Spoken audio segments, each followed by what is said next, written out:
Les podcasts de la paillette.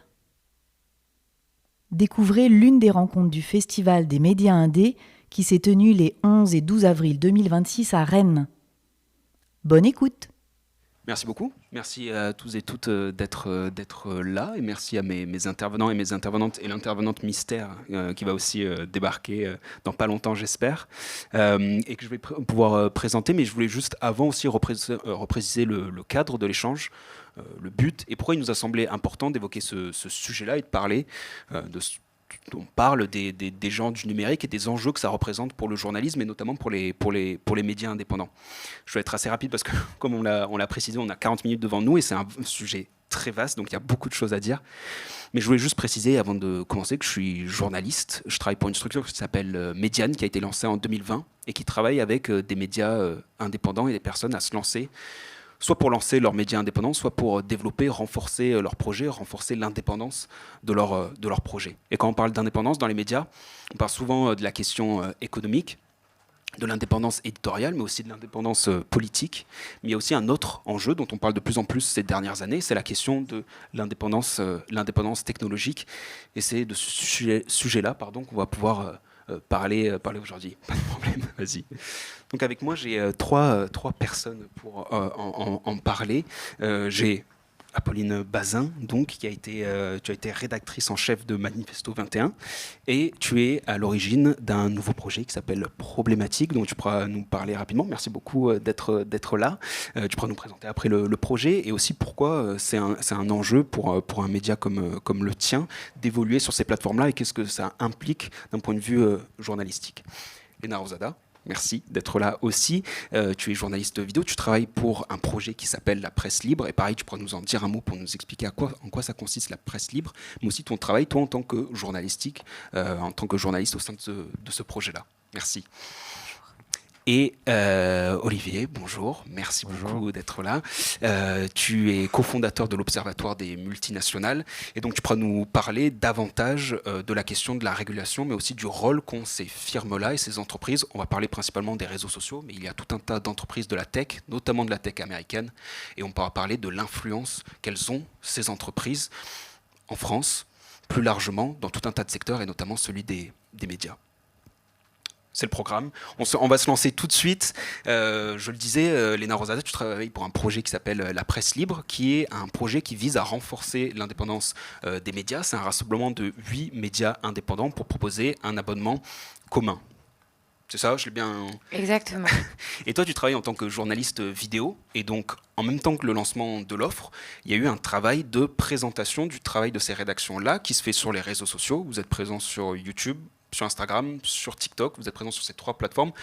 Ton travail consiste en quoi? C'est de mettre en valeur les médias. Et pourquoi il vous a semblé important à ce moment-là d'être présent sur ces plateformes-là? Quel est le but, l'objectif et est-ce que ça marche? Blue Sky, Mastodon aussi. Et tout ça. Et en particulier, du coup, les plateformes que tu viens de citer, c'est celles où on partage de la vidéo au format court. Donc déjà, la singularité de la presse libre, c'est que c'est ce qu'on propose avec la presse libre, c'est une plateforme d'accès et d'abonnement à 8 titres de presse indépendants. Donc parmi ces 8 titres, nos partenaires Rue 89, les 3 Rue 89, Mediacité, Politis, Arrêt sur Image et Next, un média spécialisé dans le numérique. Et tous sont des titres sur abonnement et dont le cœur de métier, c'est l'écriture, la presse papier. Et donc la presse papier en ligne, parce qu'ils n'ont pas de médium papier, c'est des sites internet sur abonnement, d'informations sur abonnement. Et avec la plateforme, on a accès évidemment à leurs articles. Et moi, mon travail, c'est de mettre en valeur ces articles en y rajoutant la vidéo. Et le choix d'aller sur les réseaux sociaux quand ils ont lancé la plateforme et qu'ils m'ont recruté, c'était d'abord de promouvoir, je pense, ce projet qui est super singulier, c'est-à-dire l'union de 8 médias autour d'une diffusion commune. Donc, qui est vraiment un geste de travailler ensemble, de se dire, on va se mettre ensemble pour donner aux lecteurs, aux lectrices, à l'abonné, 8 regards sur l'actualité, 8 vecteurs d'information à travers un seul moyen, un code unique, un identifiant unique et une plateforme qui regroupe les contenus des 8 médias. Et cette manière de faire, cette tentative, c'est la première fois qu'une plateforme d'abonnement commun était dans la presse indé est créée. Il y avait vraiment, je pense, un intérêt à aller la vendre et aller chercher les auditeurs, les auditrices sur les réseaux sociaux, à leur dire, voilà, la presse libre, c'est ça, c'est l'union de 8 médias et on vous le présente, on vous le vend sur les réseaux sociaux. Ça vous semblait pas concevable de passer à côté de ces plateformes-là et de ces canaux-là pour justement aller chercher ce qui est le projet final de la presse libre, d'aller chercher des abonnements supplémentaires ? Ouais, ça, c'est peut-être une question qu'il faudrait poser plutôt à quelqu'un qui a fait de la direction de projet, mais je pense qu'aujourd'hui, on est tous, et mes collègues, ma collègue, enfin, Apolline et toi qui es journaliste, je pense qu'on est tous conscients et conscientes que les gens sont sur les réseaux sociaux. Les réseaux sociaux font partie des usages à tout âge et notamment et d'autant plus chez les 16-25 ans. C'est un geste ce sont des gestes d'information qui sont quotidiens, qui sont majeurs.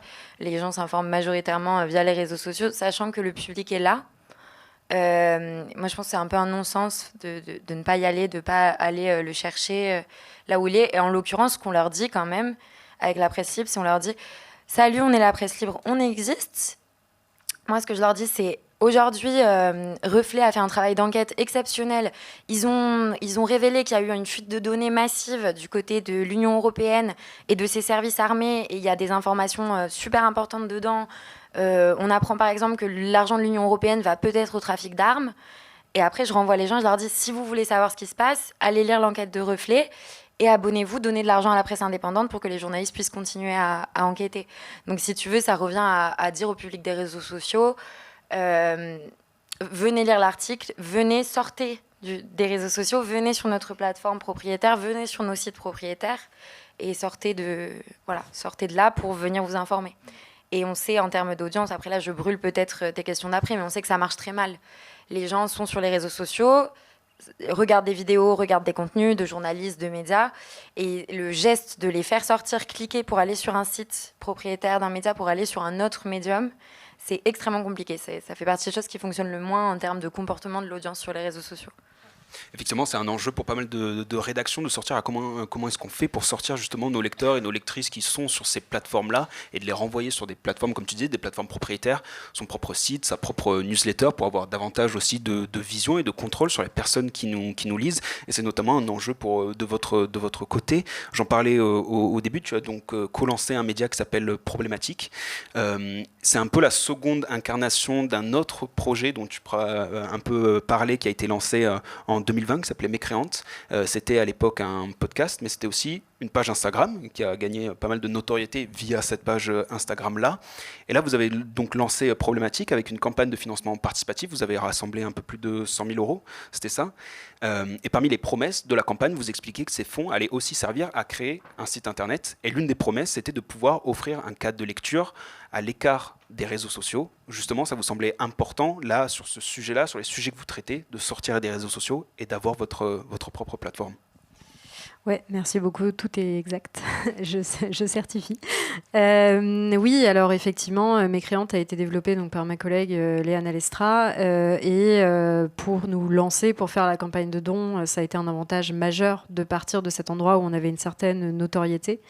En revanche, effectivement, pour aller dans le sens de ce que tu disais, la conversion, pour vous donner un peu un ratio, je m'étais promis que je ferais le pourcentage et j'ai oublié, mais on a aujourd'hui, au moment où on a lancé la campagne de dons en fin octobre, pour Problématique, on tournait autour des 100 000 abonnés sur Instagram pour le compte de Problématique. Ça a été un enjeu pendant notre campagne de dons d'expliquer que 100 000 abonnés ne se convertissaient pas automatiquement en 100 000 donatrices, 100 000 euros récoltés. On a environ 3 500 personnes, j'ai une fourchette large, de personnes qui nous ont fait un don de manière effective. Donc voilà, vous voyez bien qu'on est sur des ratios extrêmement durs de conversion.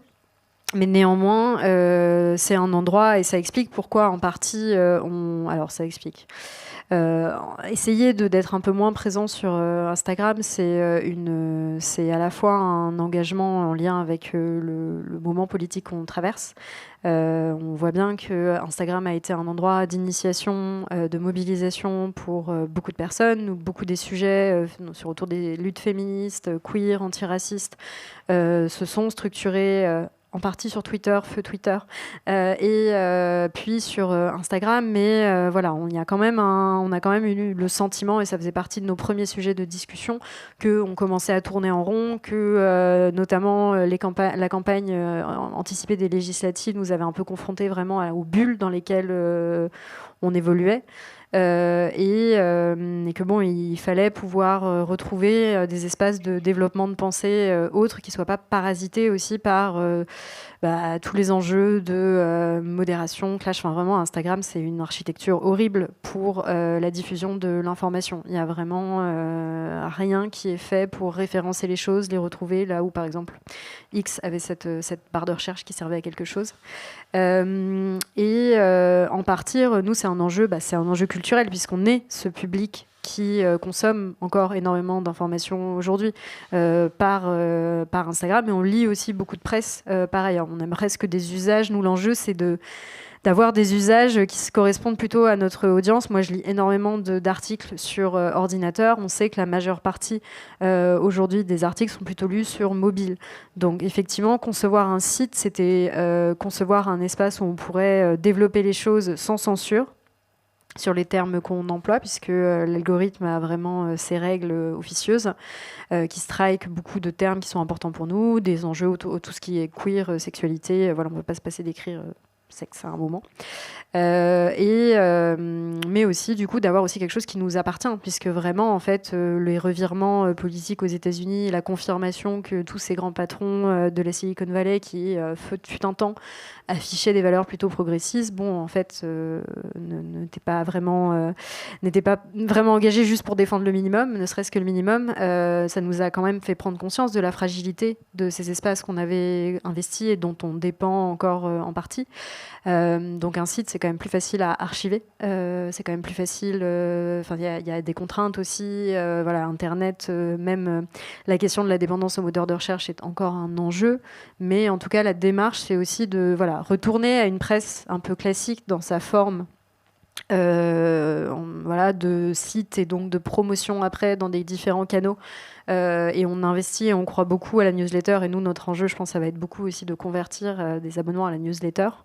Donc même quand c'est gratuit, il y a un enjeu quand même d'expliquer pourquoi il faut s'inscrire à cette newsletter, pourquoi c'est plus intéressant politiquement d'être en lien autrement. Et ça, on ne l'a pas encore fait, mais c'est un enjeu extrêmement concret dont on a conscience. Mais c'est intéressant parce que tu évoques tous les enjeux qui sont liés à Instagram et la question de la modération, et voire carrément on peut parler de censure dans certains cas, et ça a des impacts et des effets très concrets, à la fois effectivement pour les médias, mais aussi pour des associations et des structures qui travaillent sur les mêmes sujets que vous traitez, les questions de genre, les questions de sexualité, l'éducation sexuelle aussi notamment.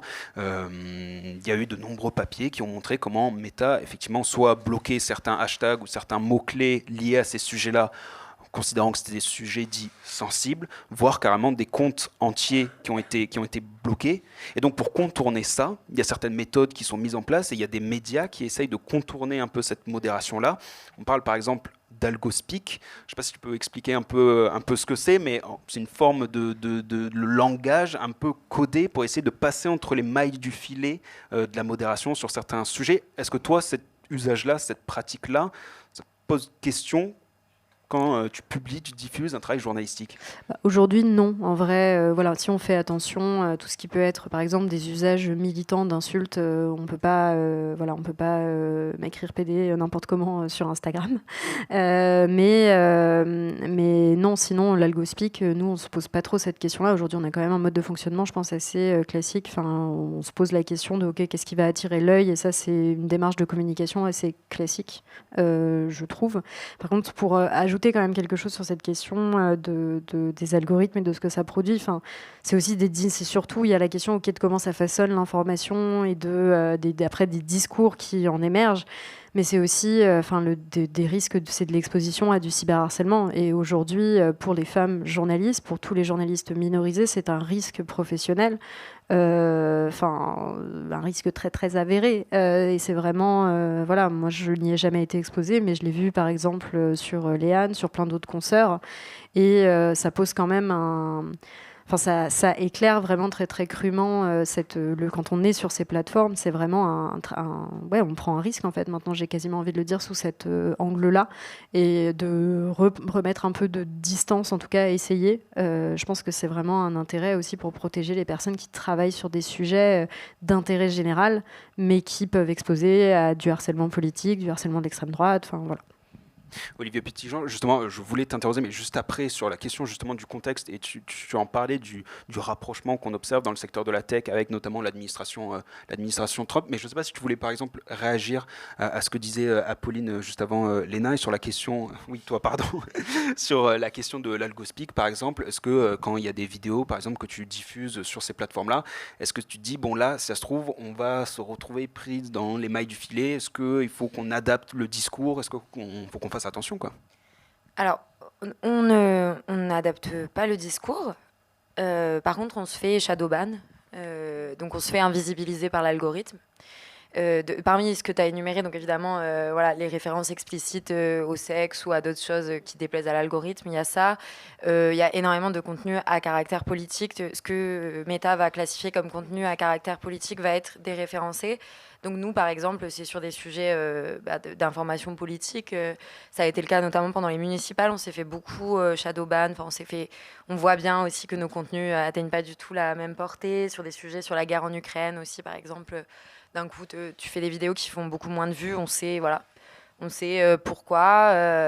Ce qui est assumé totalement par Instagram. Enfin, le patron d'Instagram avait dit clairement en 2024 qu'ils allaient déprioriser les contenus politiques avant de faire un peu machine arrière après, mais il y avait la question de on va déprioriser les contenus politiques, et derrière ce terme de contenu politique, il y a tout un tas de sujets. Mais moi, ma manière de travailler, du coup, c'est je lis les articles de nos partenaires et je choisis le thème le plus intéressant que je vais décliner en vidéo. J'arrive à en faire 2 ou 3 par semaine.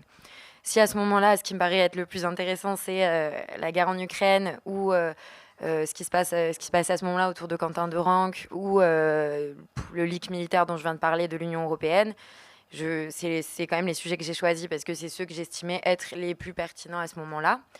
Je suis pas très bonne sur les réseaux sociaux parce que, comme disait Apolline juste avant, mentionner qu'il faut essayer d'attirer l'attention, cette économie de l'attention des réseaux sociaux que j'imagine vous connaissez tous et toutes dans la salle. C'est on scrolle des vidéos et on dit souvent les gens soit sont attirés immédiatement, l'attention est attirée pendant les 3 premières secondes, soit ils passent à autre chose. Donc il faut réussir à rendre l'information sexy et à attraper l'attention de l'auditeur en 3 secondes. Ça, je pense que ça s'apprend, que c'est de la méthode aussi de journalistes et de créateurs de contenu.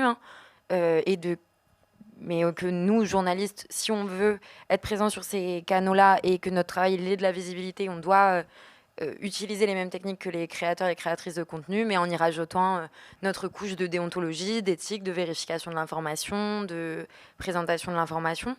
Et je ne sais pas si ça marche, je ne sais pas si mes hooks sont les meilleurs. Et c'est aussi des fois parce que les sujets que je choisis, je les choisis avec mon œil de journaliste et pas avec mon œil d'influenceuse ou d'influence. Enfin voilà, pas dans l'intention. Je ne choisis pas le sujet le plus sexy, c'est ça que j'essaie de dire. Je choisis en fonction de mon éthique de journaliste. Et sur les réseaux sociaux, moi, plutôt, ce que j'aurais à dire, c'est la forme qui est contrainte, en fait. On a des contraintes de forme. Le message, il est indépendant. Je pense aussi bien pour Apolline que pour tous les médias indépendants qui iraient dans les plateformes de réseaux sociaux numériques. Le message, il est indépendant. C'est notre cœur de métier. On produit de l'information indépendante. Mais si on veut la diffuser via les réseaux sociaux, on va la diffuser dans un contexte, via un médium qui nous impose des règles et un cadre. Ce cadre, alors ça évolue, ça change. Ils désautorisent des choses. À un moment donné, tu pouvais mettre que des vidéos d'1 minute 30. Maintenant, tu peux aussi mettre des vidéos jusqu'à 3 minutes. À un moment donné, l'actu la plus chaude était toujours la première à être mise en avant. Maintenant, tu peux mettre une vidéo qui va continuer à apparaître dans l'algorithme des gens, même si c'est pas celle qui vient d'être postée qui prend le pas. C'est d'autres logiques algorithmiques. Dans tous les cas, c'est opaque. Dans tous les cas, on n'a pas la main dessus. On en a une certaine expertise, une certaine connaissance, mais c'est tout. Et du coup, moi, là où ça conditionne mon travail, c'est que je vais rentrer dans ces codes-là des réseaux sociaux. je vais rentrer dans cette manière de faire du contenu déjà vertical, de la vidéo verticale, pas de la vidéo horizontale. Je vais copier les codes des influenceurs, des influenceuses. Je vais utiliser les mêmes dispositifs techniques qu'eux, les mêmes micros. Parce que c'est ce qui se fait et c'est ce qui marche et c'est ce à quoi l'œil est habitué. Et je vais jouer, on va très consciemment tabler sur les mêmes stratégies que celles des créateurs et des créatrices de contenu. Avec la presse libre, ce qu'on a choisi, c'est que j'incarne les contenus de la presse libre, et je les raconte à nos auditeurs, à nos auditrices, comme le feraient nos influenceuses préférées qui nous parlent d'autres sujets. Bon, voilà, c'est rigolo parce que moi, je m'appelle Léna. Donc, j'ai droit à du Léna Information au lieu de Léna Situation, parce que je porte le même prénom qu'une des influenceuses les plus connues de France, si ce n'est la plus connue. Donc voilà, ça ouvre la porte à des blagues. Mais donc, on rentre dans ce cas. Formellement, notre pratique, elle est affectée. Formellement, le journalisme que moi je fais sur les réseaux sociaux, ça n'est pas le journalisme que les journalistes faisaient il y a 15 ans pour France 2 ou font toujours pour le journal de 20h. C'est plus les mêmes choses. L'éthique journalistique, elle est toujours là, par contre, je pense. Olivier Petitjean, on a beaucoup parlé de la question de la modération qui s'installe dans un contexte qui est loin d'être anodin. Apolline, tu en parlais du rapprochement notamment d'un certain nombre de firmes de la tech américaine avec l'administration Trump. Est-ce qu'aujourd'hui on peut parler d'un virage politique du côté de la Silicon Valley et quelles conséquences ? Alors, je ne sais pas si on peut parler d'un virage politique, c'est plutôt je ne sais pas si on peut appeler ça un coming out, mais ils affichent leur vraie nature, beaucoup d'entre eux. Mais c'est déjà l'aboutissement d'un travail en fait, qui date depuis sous différentes formes, parce que les réseaux ont évolué, ont changé, ceux qui étaient les plus importants sont devenus moins importants, etc. Mais de prise de contrôle d'une large partie de l'accès à l'information par les réseaux, par les plateformes. Et donc depuis 20 ans même, on voit l'importance de Google et Facebook au début, maintenant d'autres plateformes, qui se posent en intermédiaire obligé pour beaucoup de médias. Donc on parle des médias indés, mais aussi pour les médias mainstream dominants, même pour Le Monde, même pour le New York Times. Ils ont commencé il y a 20 ans, ça a été documenté, 15 ans. Facebook, qui travaillait, à l'époque c'était plus Facebook, qui travaillait, et ils ont eu à la fois une approche via le bâton, en disant bon, si vous passez pas par nous, vous aurez pas vos lecteurs. Et ils ont aussi eu toute cette entreprise de séduction qu'ils ont encore aujourd'hui, avec l'IA, on voit la même chose. Ils vont voir les grands médias en leur disant travaillez avec nous, on vous offre plein de formations gratuites, utilisez nos formats, nos codes, etc. Et donc pour se poser en voie d'accès privilégiée. Donc ce que je veux dire, c'est qu'on leur a laissé acquérir un pouvoir depuis beaucoup plus longtemps qu'ils ont maintenant, et là on se rend compte depuis 2 ans, plus ouvertement depuis 2-3 ans, qu'ils l'utilisent pour des fins politiques, des projets politiques d'extrême droite, etc., beaucoup plus ouvertement qu'ils le faisaient avant. Mais en un sens, c'est pas un basculement, c'est un aboutissement de ce qu'on a laissé faire, de ce qui s'est fait dans le paysage des médias. Et effectivement, le pouvoir qu'on leur a donné, maintenant, on a beaucoup plus peur qu'ils l'utilisent pour... on le voit déjà pour que ça favorise certains contenus d'extrême droite dans les contextes de campagne électorale, les contenus polarisants, etc.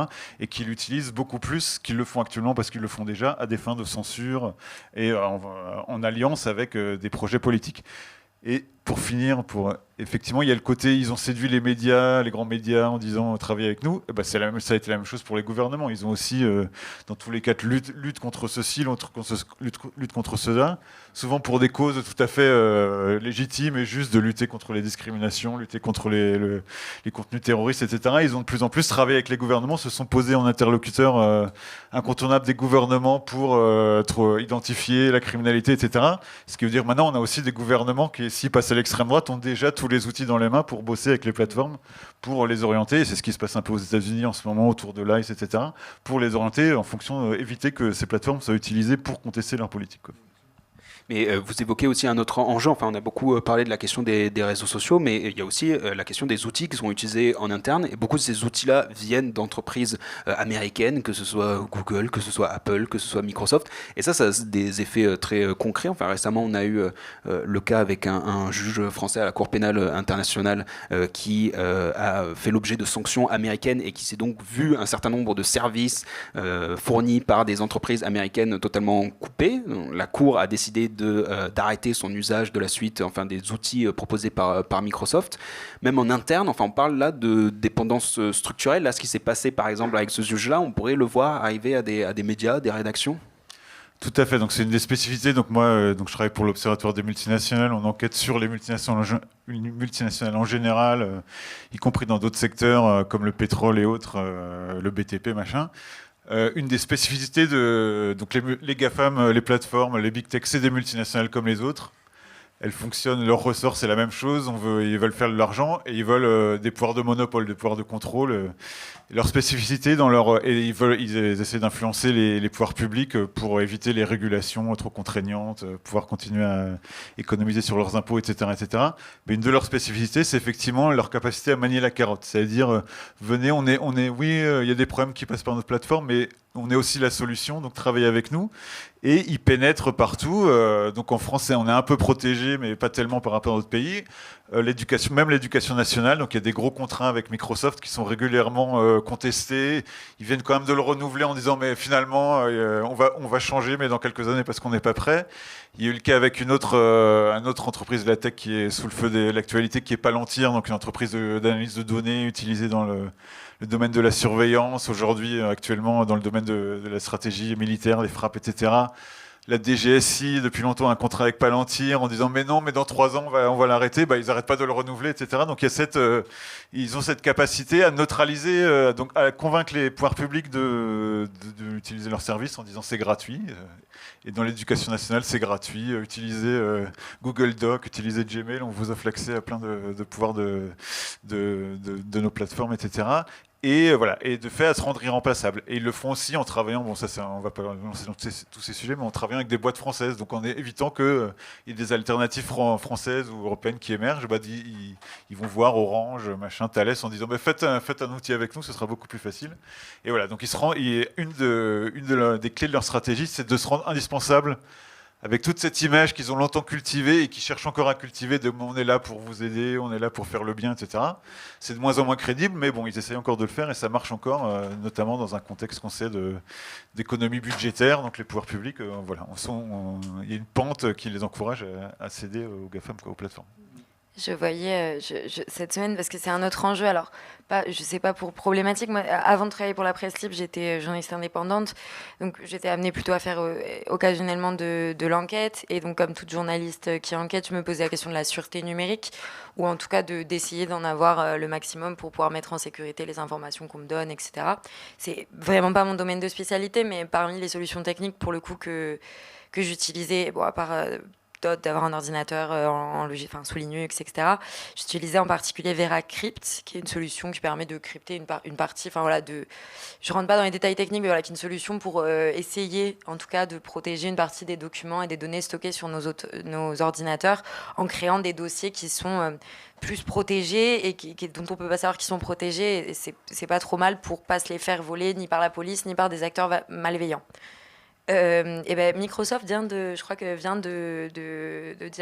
lever les autorisations des éditeurs de ce logiciel pour que ça puisse pas plus être possible à l'avenir. Alors on ne sait pas encore comment ça va se résoudre cette histoire, mais voilà, quand il y a des solutions qui sont un peu du côté de ça fait partie des outils que nous journalistes, j'imagine vous aussi, quand on traite, quand on est un peu du côté du contre-pouvoir, on utilise ces outils-là. Évidemment, il y a une opposition du côté des géants de la tech. En tout cas, ils essaient de mettre des bâtons dans les roues à ces solutions-là parce que parce qu'ils ont des intérêts qui sont parfois opposés aux nôtres. Ça m'a interpellée. Mais on parle de bâtons dans les roues, et des bâtons, il y en a énormément, et souvent on a l'impression que c'est un peu à la presse aussi de s'émanciper elle-même, à la fois des plateformes, des réseaux sociaux, de trouver des alternatives, des solutions, également en interne, de passer à d'autres outils, et c'est des choses qui ne sont pas forcément évidentes. Il y a des bâtons dans les roues ici ou là, ça représente des coûts, ça représente une organisation, certaines compétences techniques. Sur la question spécifiquement par exemple des réseaux sociaux, est-ce que vous avez le sentiment que le débat de est-ce qu'il faut rester ou partir, il est trop binaire? Est-ce que vous avez l'impression que c'est trop votre responsabilité et c'est pas forcément à vous de trouver la solution à cet enjeu-là? Est-ce que vous avez le sentiment qu'on peut rester sur ces plateformes-là de façon raisonnable, voire sobre? Est-ce qu'il y a un juste milieu à trouver? Je ne suis pas sûre que quelqu'un ait trouvé une réponse exacte et ça mériterait. Je ne l'ai pas non plus. Non, mais ça mériterait des livres, des discussions en vrai à part entière parce que c'est un problème de société générale. Moi, j'ai beaucoup vu passer, effectivement, dans mon entourage, dans mes timelines, des personnes qui s'étonnaient qu'on soit encore aussi nombreux à être là, malgré, effectivement, le grand moment d'indignation très légitime qui a suivi la présence de tous ces grands patrons de la tech à l'investiture de Trump. Il y a eu une prise de conscience, mais le changement des usages est extrêmement lent. Et les journalistes, toutes les personnes des secteurs de la communication sont à un endroit particulièrement ingrat parce que c'est rentré dans les usages, et pour continuer d'atteindre des gens sans que les usages de ces personnes ne bougent par ailleurs, on est coincé à un endroit collectivement de comment on arrive à produire ce changement à une échelle globale, sachant qu'il n'y a pas, par exemple, l'outil de la loi qui parfois conditionne des changements aide à changer des pratiques, là n'est absolument pas opérant. Je crois que personne, il ne faut pas se voiler la face. On sait que malheureusement notre temps d'attention continue de nourrir des projets politiques qui sont néfastes. Surtout nous, les publics dont on parle, ce qu'on défend, parce que les politiques, le problème que pose la superpuissance de ces plateformes aujourd'hui, c'est pas que le risque de manipulation, c'est aussi par ce qui se passe déjà, c'est le laisser-faire, c'est la prolifération des discours de haine, c'est les personnes qui sont chassées en fait de ces espaces-là par les non-décisions qui sont prises à plein d'endroits. La question du en sortir, beaucoup de personnes pour moi se la posent. Peu de personnes arrivent vraiment à la mettre en pratique. Et nous-mêmes, c'est aussi un chantier. En fait, c'est un chantier à la fois collectif et très personnel, puisque moi, mes collègues, on a construit différentes choses dans ces espaces. On a des habitudes. La question de est-ce qu'on peut dire que c'est une addiction ou pas. On n'est pas addict aux écrans, voilà ce que j'en retiens, on n'est pas addict aux écrans en tant que tel. Par contre, toute la captologie, toutes les sciences qui ont été développées autour du design de ces plateformes de réseaux commerciaux, nous ont habitués à une certaine décharge de dopamine. Si ça vous intéresse, je vous recommande chaudement la série sur Arte qui décortique les mécanismes de toutes ces différentes plateformes. Moi, vraiment, je me pose la question, effectivement, de quand est-ce que je vais organiser ma cure de désintox numérique. Mais pas que par rapport à Instagram. J'ai réussi à arrêter d'utiliser Twitter. Mais Instagram, non. J'aimerais bien réduire ma dépendance à Google, mais je ne prends pas le temps de le faire. C'est des outils qui m'ont par ailleurs été extrêmement utiles pour coordonner des projets, justement, quand on a peu de moyens. Enfin, il y a quand même un truc où la praticité, on est pris dedans. Parce que si c'est gratuit, c'est nous le produit, et moins on a de moyens pour investir du temps dans la structuration de projets, dans la conduite du changement, qui est de toute façon un serpent de mer dans toutes les organisations, le plus on reste dans cette forme d'enlisement. Après, il n'y a aucune fatalité.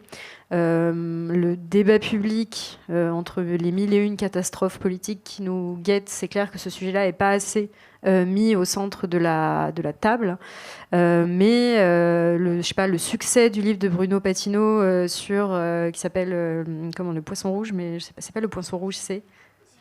La civilisation du poisson rouge, qui a été adaptée en BD, je pense, renseigne aussi quand même sur une envie de comprendre. En plus, on sait que derrière, il y a l'IA qui arrive. Moi, ça fait clairement partie de choses que je trouve rendent optimiste. Le fait qu'on soit là dans cette salle à en discuter, que vous soyez là à écouter nos desiderata quotidiens et les enjeux politiques de surveillance de ces entreprises, c'est aussi des bons signes. Par contre, effectivement, il va falloir accepter que les choses prennent du temps.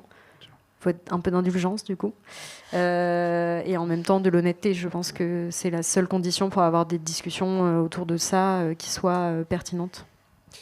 J'ai un peu envie de te poser la même question là-dessus, et peut-être une remarque un peu plus cynique sur le fait que, typiquement, dans les types de projets qui sont là, justement, qui viennent des médias indépendants pour renforcer leur indépendance, la presse libre rentre typiquement dans ce type de projet-là. Est-ce qu'il n'y a pas un risque de voir un projet qui vise à renforcer l'indépendance des médias se retrouver dépendant des plateformes que vous utilisez actuellement aujourd'hui, où tu penses encore une fois qu'il peut y avoir un juste milieu et que tu peux quand même t'en émanciper malgré ton usage? Non, parce que le projet, il est complètement indépendant de la production vidéo qui est, si tu veux, mon cœur de métier à moi. Mais le projet, c'est pas ça. C'est le fait d'avoir un abonnement à une plateforme commune, donc qui est propriétaire sur ce site où, du coup, tu vas avoir des contenus de 8 médias. C'est d'ailleurs une autre partie de ma journée, de mon métier. Je lis nos 8 médias partenaires, je sélectionne l'actu. Ça, c'est déjà un geste, si tu veux, de non algorithmique. C'est comme ça qu'on l'a pensé. C'est de dire, plutôt que d'avoir toujours des algorithmes qui sélectionnent l'actualité pour vous sur Google Actu ou sur Instagram. Le matin, si au lieu d'aller sur Insta pour savoir ce qui s'est passé dans le monde ou sur Google Info ou sur, vous savez, certains, je crois les iPhones, ils font ça, d'avoir les actus directs en notif, les ordis sur Microsoft aussi, te mettre des notifications avec de l'actu en anglais, enfin voilà quoi. Des trucs qui sont en général, la moitié aujourd'hui est générée par IA, c'est des sites d'information générés par IA, et où c'est des sites poussés par la publicité, enfin bon. À la place, nous, on vous propose d'aller sur lapresselibre.info et d'avoir de l'actualité sélectionnée que parmi des médias indépendants par une journaliste. Voilà. Ça, c'est d'abord la proposition de la presse libre, quoi. De se baser sur ce contenu-là, de médias qui sont tous indépendants et en payant la plateforme, parce que c'est pas gratuit, parce que c'est pas vous le produit, et parce qu'au contraire, c'est de l'information qui est produite par un réseau de je sais pas combien de journalistes ça a fait au total, je crois plus de 50 ou 60, qui tous travaillent, tous et toutes travaillent au quotidien pour produire cette information et ces articles. Derrière quoi ? Derrière ce produit-là, cette manière de travailler, cette idée et les informations produites par nos journalistes partenaires, on va essayer d'aller les décliner sur les réseaux sociaux, et moi je dis bien les décliner sur les réseaux sociaux pour faire connaître le projet, comme j'ai dit, mais aussi pour informer. J'ai fait une vidéo qui a fait 1,2 million de vues. D'accord, la presse libre n'a pas beaucoup d'abonnés, ça fait 6 mois qu'on existe. 1,2 million de vues, c'est énorme. On n'a pas gagné d'abonnés sur la plateforme. On n'a pas gagné spécialement d'abonnés, même sur la page Instagram. Mais moi, quand j'y pense, je me dis, il y a 1,2 million de personnes qui ont eu l'information que je racontais dans cette vidéo. Qui, en l'occurrence, était une enquête d'un journaliste, qu'un journaliste avait fait pour Politis sur les call-outs des humoristes pro-Palestine. Après Blanche Gardin, il y avait eu d'autres, et en l'occurrence sur Hakim Omiri. Donc, vidéo qui peut paraître complètement anecdotique comme ça, mais c'est une information importante, produite par une enquête journalistique, et qui a été vue 1,2 million de fois. Et on est peut-être captif de l'algorithme, peut-être que les gens l'ont consommé comme ça entre plein d'autres contenus. Je me suis pliée à des règles pour le faire. Il n'empêche que les gens ont eu cette information. La presse libre n'a pas 1,2 million d'abonnés. Donc pour moi, il ne faut pas abandonner le public qui est sur les réseaux sociaux. Il faut être conscient aussi du fait que malheureusement, les pratiques ont muté. Ça ne veut pas dire que les gens ne sont pas capables de lire des sites internet et du texte. Voilà. Ça ne veut pas dire que ce n'est pas à nous, journalistes, de rendre ça sexy, intéressant, bien écrit, pour que tout le monde et tous les publics qu'on cible puissent les lire. Mais on ne va pas se mentir aussi. Il y a des gens qui ne lisent pas les sites d'information. On sait que les lecteurs-lectrices, quand ils viennent sur un site d'information, ils regardent le titre, puis leurs yeux, ils font comme ça. Ils vont choper un bout du chapeau et 3 articles. On dit souvent qu'il ne faut pas écrire trop long, parce que les gens, ils ne vont pas scroller jusqu'en bas. Enfin, c'est l'économie de l'attention, elle est vénère même sur les sites internet, elle est énervée, même sur les sites internet propriétaires. Et donc, personnellement, je pense qu'il ne faut pas laisser certaines personnes de côté. Moi, j'ai pas envie dans mon ambition d'informer. Parce qu'être journaliste, on a d'abord une mission de service public quand on est journaliste, c'est l'information. Et on a un droit à l'information quand on est citoyen, citoyenne. Et pour moi, mon rôle, ma mission, c'est d'informer. Et si ça doit passer par les GAFAM, même si les GAFAM, c'est le mal, je pense qu'il faut quand même le faire, tout en étant au fait des limites, tout en ne sacrifiant jamais sa déontologie et son éthique aux règles des plateformes, et en continuant à produire de la connaissance, comme vous le faites à l'Observatoire des multinationales, comme nous, on le fait évidemment, les journalistes spécialisés dans la tech le font, critique sur ces plateformes, on sait comment elles marchent, on va essayer d'aller dans leurs failles, et voilà. Il nous reste vraiment 1 minute, donc Olivier Petitjean, vraiment je vous donne l'opportunité en express de juste nous donner la solution. Qu'est-ce qu'on fait ? Mais en matière de régulation, et vous avez notamment couvert le lobbying de ces firmes-là, est-ce que l'État, est-ce que les institutions européennes peuvent réguler ces plateformes ? Ils pourraient, oui. Donc ensuite, c'est un problème tellement large qu'il n'y a pas une seule solution miracle. Mais il y a des régulations très bon. On peut dire ce qu'elles veulent, mais elles gênent quand même un peu les big tech parce qu'en ce moment elles sont attaquées par les big tech et c'est une des raisons pour lesquelles ils se sont quand même ralliés plus ouvertement à Trump, c'est qu'ils se sentaient un peu menacés par les régulations différentes qu'il y avait aux États-Unis plus sous l'angle antitrust, monopole, en Europe plus sur la protection des droits, etc. Donc il y a ces régulations, faut vraiment, voilà, ça c'est plus le côté politique, mais faut qu'on en parle aussi en tant que média que de ce qui se passe. Au niveau européen, c'est toujours super compliqué justement de toucher les lecteurs, d'informer sur ce qui se passe au niveau européen, parce que c'est fait pour pas informer les lecteurs, pour justement les faire zapper sur autre chose ou scroller sur autre chose. Et puis effectivement, ce qui est important, c'est de construire des alternatives. Et puis bon, évidemment, ne pas rentrer dans la dépendance, on l'a tous dit, mais construire des alternatives. Et moi, je pense qu'en ce moment, je vois plutôt une petite floraison, parce qu'on n'a pas des moyens énormes, mais il y a beaucoup de médias qui cherchent des nouvelles formes. Donc on a la presse libre, d'autres trucs en ligne. Moi, je suis frappé du fait qu'il y a beaucoup de médias spécialisés tech qui publient en papier maintenant. C'est vraiment devenu, il y en a plusieurs comme ça. C'est aussi parce que c'est aussi l'occasion de retrouver les gens vrais. Donc, il y a beaucoup plus de médias qui se préoccupent d'organiser plus d'événements pour aller voir les gens vrais, etc. Donc, ça nous pousse quand même à, voilà. Et je pense qu'il y a quand même, vu ce qui se passe aux États-Unis, mais aussi en France, il y a quand même au moins le sentiment qu'il faut faire quelque chose. Donc, j'espère que, voilà, aussi du côté des alternatives, il y a des choses qui vont émerger, qui vont durer, rester sur la durée, quoi. Et si un jour les choses tournent mal, on aura toujours les radios associatives aussi, parce que si Internet se casse la gueule, on ne sait pas. Mais il y aura toujours sur les ondes, il y a une liberté incroyable, il y a des radios asso de partout et qui pourront continuer d'émettre même si même s'il n'y a plus d'énergie dans nos data centers. Merci beaucoup. Merci à vous. Merci. Abonnez-vous aux newsletters. Merci. Un grand merci aux médias pour la qualité et la richesse de leurs échanges. Rendez-vous sur la-paillette.net pour découvrir les autres rencontres du Festival des médias indés 2026